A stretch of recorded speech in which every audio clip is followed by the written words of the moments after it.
Picking the right colors for a design shouldn't feel like a guessing game where you spend 20 minutes moving a little circle around the color wheel just to find a shade of blue that doesn't look terrible. You probably have a great photo already, but when you try to match your text or shapes to it, everything looks slightly off or amateur. This happens because our eyes are easily tricked by lighting and shadows in a photo, making it almost impossible to manually pick the true vibe of an image just by looking at it. I'm going to show you how to pull a professional palette directly from your images in seconds using a hidden tool inside Canva. And if you stick around until the end, I will show you a trick to save these colors so you never have to repeat these steps for future projects. The reason your designs often feel disconnected is that photos contain thousands of individual pixels with different hex codes. When you guess a color, you are usually picking a flat version that doesn't actually exist in the natural gradients of your image. This creates visual friction. Using an automated extractor ensures that every element you add to your page shares the exact DNA of your background image, which is the fastest way to make a cheap design look like it was made by a high-end agency. To get started, open your Canva project and make sure your image is already on the canvas.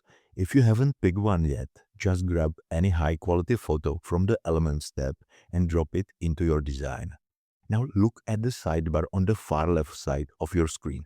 You need to scroll down past the standard buttons like Elements and Text until you see the icon labeled Apps. Click on that and you will see a search bar at the top of the menu. Type in the words Get Palette. You are looking for a specific app with a purple icon. Click it to install it into your sidebar. Once the app is open, you need to select the image on your canvas first so the tool knows what it is looking at.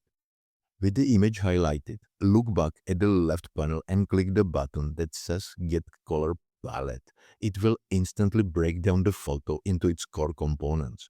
You can choose to add just the main dominant color, or you can click the button to add the entire palette to your design.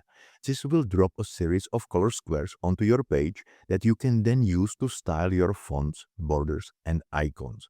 Now, here is the time-saving trick I promised.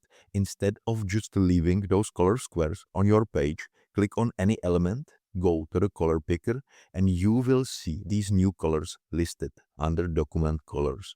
If you have a Pro account, you should immediately right-click these and add them to your brand kit. This means the next time you start a fresh project, those specific colors will be waiting for you in your side menu without you ever having to open the app or upload the original photo again. Now that your colors are locked in, you should probably look into how to pair fonts so your text looks as good as your new palette.